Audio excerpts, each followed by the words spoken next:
every day around 9 o'clock today, like since I've been out here, what time is it? Yeah, so around 9 o'clock I go to the LA Fitness, and that's the time when there's a pool and a jacuzzi there. I do stretches and I just sit in this jacuzzi and I just be like, damn, like, I just think about life, the business I'm in, you know, like I said, how fake people is, like how crazy like society is, and like how they look at people, and I think about how far I came.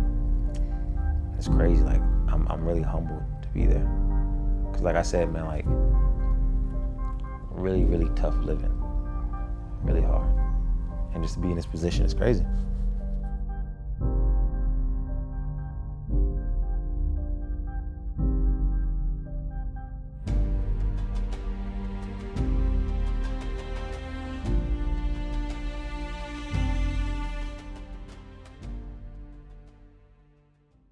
He was born in California, so in Martinez, but right after he was born, we moved up to Washington, and there up in Washington, we were in shelters.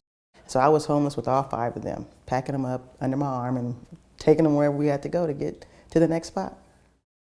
I stayed in San Francisco, stayed in Oakland, Sacramento, Stockton, Antioch, Pinole, Richmond, Hercules. I stayed El Sobrante, San Pablo. Like I stayed literally everywhere because like I said, it's hard to live in California, so we got evicted a lot as a family. You know, compared to like other people, like I was just poor. Like I'm saying, I didn't go to school with like different pairs of shoes, hella clothes. Like I had the same clothes, but I was just like really, really just poor. Bounced around a lot from hella places, stayed with hella people, slept in cars, slept in a lot of homeless shelters. Back then it was more of like just surviving the day type thing. Back then, more of like, you know, getting through the hard times, getting through the day. Najee's always been close to me. He's always been my little buddy. You know, I've always called him my little buddy.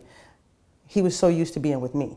And I think from us transitioning and moving around a lot and me keeping him under my wing so much and trying to protect him and harbor him, when it was time for him to go to school, it just did not work out. I was a badass kid. I was like all type of fights.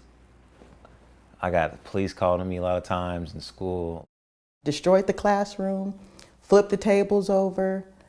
There was other times when he would just walk out of school and walk down the street, just get frustrated and walk down the street on a busy street in Seattle. And I'm getting phone calls like, hey, your son's walking down the street right now on a busy street. We can't touch him because, you know, we don't want him to get upset, but he is in a dangerous position right now. He's just walking down Rainier Beach Boulevard. So not fun, yeah. Not fun to hear, but yeah, he had some issues. And we used football to get that back together, to kind of reel it in. I was a center and a linebacker, and I hated it. Especially had a Hell Week. I didn't know nothing about Hell Week. Like some ab workouts, running, like this little stuff, running, cutting, you know what I'm saying? Putting on pads and running with that on too. It was just like something new for me, so I hated it. And you know, every time I wanted to quit, they was like, you know, it's only a week. You'll be done. It's a couple more days. That's when I like start believing in myself a lot, because I was like, if I was like, I get through this right here, like I'll be straight. And I got through that by myself. So I remember all that though, like it was yesterday, that whole week. And I think ever since that day, you know, I felt really confident in myself. And then it just took off on a whole nother level there. I was like, yeah, this works. Yeah, no football if we get kicked out of class today. And it started working. It started working. I moved to Antioch from Richmond, California. And, you know, I didn't know nothing about Antioch. I didn't know how it was in Antioch.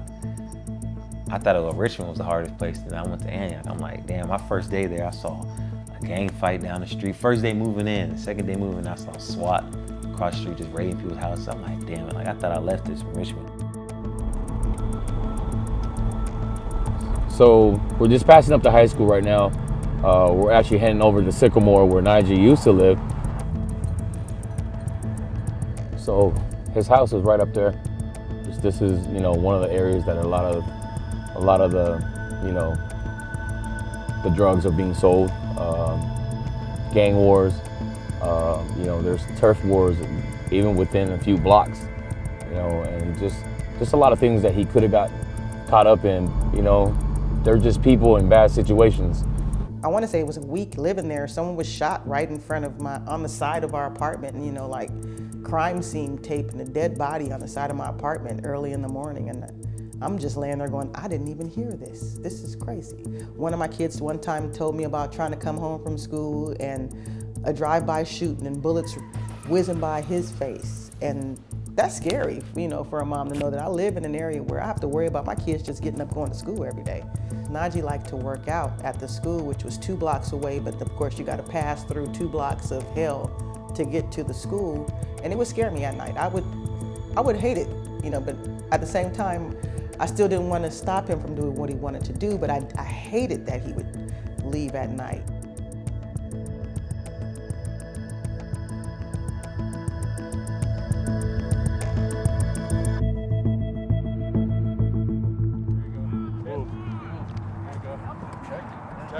High tie. Here we go. Say go. Here you go, King. There you go. Say go. Switch it up. There you go. Switch it up. Say go. He was here all the time. He'd call me on Saturdays, and I'd open up the field for him, open up the equipment room, and he would spend the day down here. Come down, bring him lunch, and just kind of keep him out of the atmosphere across the street. So this is where he lived, this is where he wanted to be, and I just said, lock up when you're done, and he lived out here. He was already 6'1", probably almost 200 pounds, so he had a good impact from day one, and we brought him to the varsity the next week, and he actually started for me on defense. So within 2 weeks, he's up on varsity playing varsity football for us. So we played against Freedom, and Freedom had Joe Mixon there. Him and Leonard Fournette was the 2 guys that class, 2 best running backs. So every time Joe Mixon was there, hella scouts was there, hella people was there, and I played offense and defense. So I was on a D-line. I hit him, got a forced fumble on him, stuff like that. Hit him again. I'm saying we're just doing hella one-on-ones. Then I ended up being my first touchdown. I scored all that stuff, and I ended up having a better game than him. That was his breakout game, really. I mean, that's when we went, okay, we have something big here. Just the level of competition, the atmosphere. Is a big night. At the game, he come to me, man, bro. Joe Mixon came to me, man, bro. Hey, bro, you the truth, bro. Like, you gonna be good as fuck, love all that stuff. He gave me respect. And then Joe Mixon trainer was Marcus and Maury. This is where tough love lives. This is where hard work lives too. And as you can see, a lot of people may see Najee's up here on that wall, this wall, and he's the foundation of, he's kind of like the reflection of how me and Maury are. Work, and just keep working and knowing that there's a light at the end of the tunnel. And when he came and he told me and Marcus that he wants to be the best, and I told him right off the bat, before you ask me that, know what that means, because it comes with all the ugliness. It comes with all the late night, early mornings. It comes with being forced to do stuff. And he was like, I know. He really wanted to learn how to properly lift, and even just doing a lot of agility drills on the ladder. And I remember, I think it was like maybe the second or third session. I remember talking to Maury. I remember having him a speaker, and he goes, "What did you think?" I said, "I think we got this is it. This is that kid." And so I would just tell him, I said, "I think with the right molding, I think this kid is gonna be really special." Bruh, I promise you, man. I lived in that weight room where he was at, cause he had a small gym. We just snuck in there. First it was this little small weight room, fitness place. We snuck in there until he raised enough money to open up his own shop. His shop was literally this big right here. It's no bigger than this. And he used to fit everybody in. I used to live there type stuff. I actually slept there before type stuff. But he took me. They took me under their wing for sure. I think they were in a 1-bedroom apartment with 5 people. And the reason why he had back problems because he was sleeping on the floor, so his sister could sleep on the couch. So stuff like that. He sees, and I tell him, hey, we can't get mad at the situation. We could sit here and ponder and talk about it, but what we're going to do about it. So it just pushed him just to help better not only his mom but help his siblings. stuff like that gets to you, and then you want to help them a little bit more. And like I said, not to take away anything from anybody else, we still helped a lot of kids, but whatever was happening to him, it didn't stop him from wanting to get better. He was one of them kids where he just came in and it was like full speed. And there would be times where, me and him would kind of argue. I'm like, you need to slow down a little bit. And he goes, nah. And I'm like, you need to slow down a little bit. You need to rest, right? And he goes, nah. They met me when I was at my lowest type stuff, and they helped me out all through that. Man, they believed in me too, though. That's why I fail to tell people that is Marcus Amore really helped me out a lot, man. Like, without them, it would be hard to say that I would have been here. It would have been a harder route. They helped me out a lot, man. Like, pushing my name out there, like making me meet Joe Mixon and taking pictures with him and saying like, hey, this the next big thing right here. Once Najee got here, it's everything kind of turned around. That was the missing piece. I mean, it's for any team, he would have turned any program around. But we're on the right path, and for him to show up when he did, it just put us over that top right there. He's worth the price of admission. If you have nothing to do on a Friday night, folks, you do a lot worse than coming and watching Antioch play football.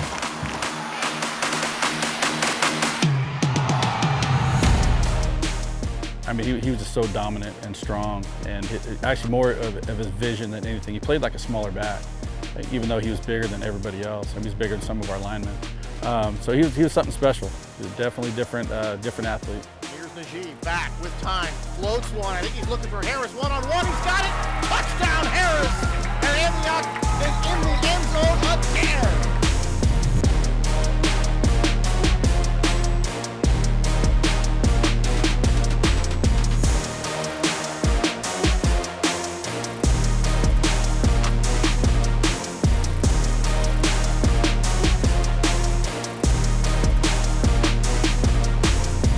We're undefeated his junior year, and so it was good for the program. Really, really good, and he proved you don't have to go somewhere to make a difference. Go to a bigger school or schools in the championship every year. You can make your own path. You want to stay here, make the program better, and he did.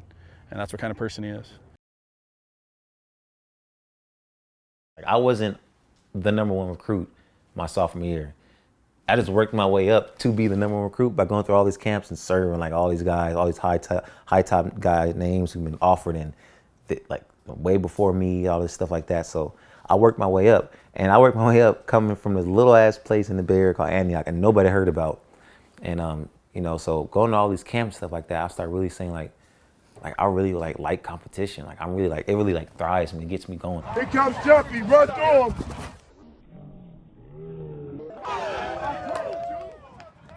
So my recruitment was extremely busy, bro. Extremely busy. He started getting acknowledgments, and then offers started coming in, and then more offers started coming in. I'm like, dang. I hoarded all these too. I hoarded all of his offer letters. I had 2 large garbage bags, the reusable garbage bags, filled with offer letters from so many different schools. That was just crazy. It just took off on I didn't expect it to get to where it is. I started off at Pee Wee football. I did not expect it to morph into what it did. Alabama came to me. That was probably like my 10th offer, probably. My first one was Hawaii, Cal, and then first big one was UCLA. Tosh Lupoy was my recruiter. He's from the Bay Area too. And the thing about Tosh is the Bay Area, Alabama, they don't really recruit West Coast people. At that time, they didn't. Tosh Lupoy came there. He's from California, got California ties. Then they start getting all these West Coast boys. That's Tosh got me to. I think it worked. He had Cali credits. That's what it was. We gave him Cali credits. So he knew how to speak the lingo. But he was great, though. He was a great recruiter, real personable. But Saban was somebody different. And I think when I met him, I was a little more intimidated, I think so. because I'm hearing about the school and how big Bama is, and they're known for their championships and their titles and getting players off into the NFL. And then here's the guy that leads all this. He was about business. And that's what I expected him to be about, was about his business, because of what you know about Alabama. So I think that kind of threw him a little bit because, Coach Saban is just wants answers when he asks questions, and Najee's on the goofy side, and he likes to joke around. So you're trying to get a feel for him, I think, trying to feel him out. So it was pretty funny to watch him interact with Coach Saban. So I know that going to Alabama in practice, I'm gonna go up against all the 5 stars, the #1 recruits, the #1 running back, #1 receiver, #1 linebacker, #1 DN, #1 safety. So I'm like, oh, I for surely want to go here. And then there was like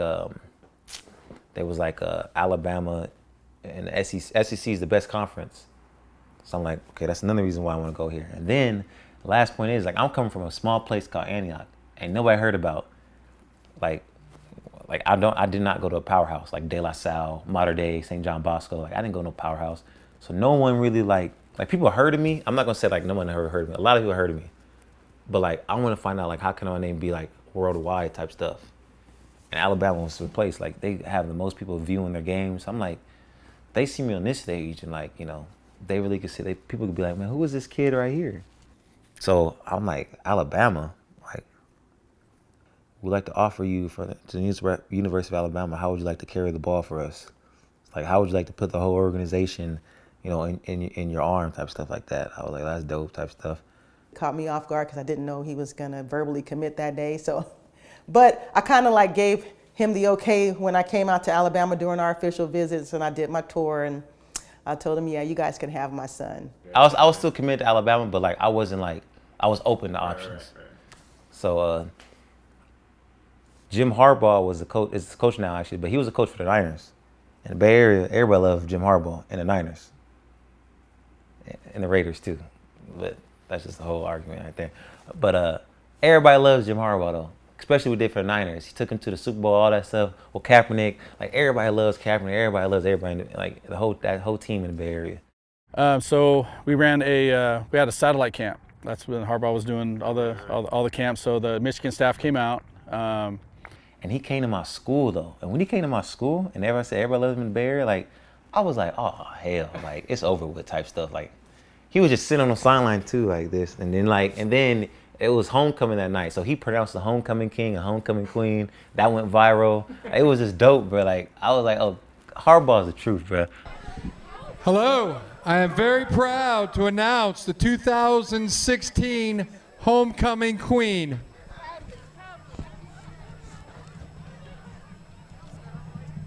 The winner is Tatiana Mendez.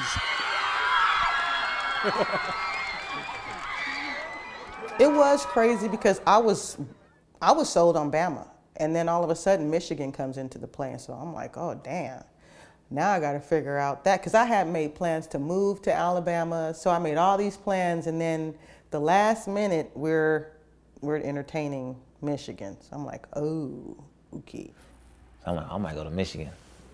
I didn't like anything about their program. They just had a big, huge stadium, and so I wasn't sold on Michigan. I didn't like their whole role. But he was making me nervous because he was out there testing his toes in the snow, walking around with flip-flops on in the snow saying, I'm testing my toes out.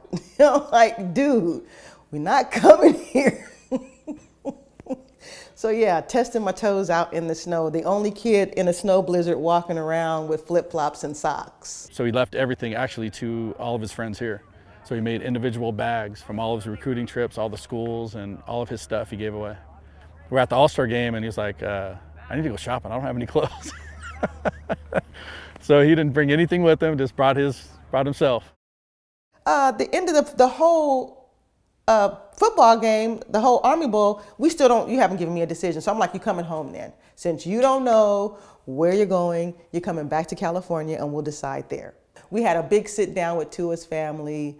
I got to meet everyone, uncles. They're such a large and close family, so I got to meet the whole family. But this was just hanging out and just talking, trying to get Najee comfortable with coming out there. Hey, buddy, come out here with me to Alabama. Michigan bought me a flight, and Alabama bought me a flight. And then Tua was like, Tua was in the room. I was cool with Tua in high school. He was just reading his Bible in the book in his room. And I was like, hey man, like you going to you going to Alabama? Like, yeah, I mean, just come with me, type stuff. Just come with me, bruh. Come with me, brother. I'm like, yeah, I am gonna come with you. And the next day, I'm going to Bama, and I'm just running around crazy, going, "Oh my God, this is it. He's leaving now. Oh my goodness!" I'm saying bye. I was crying at the airport because it was just like we're saying bye. He packed his stuff. He was gone. Bye. That's my son. Loves the dramatics. That's my son.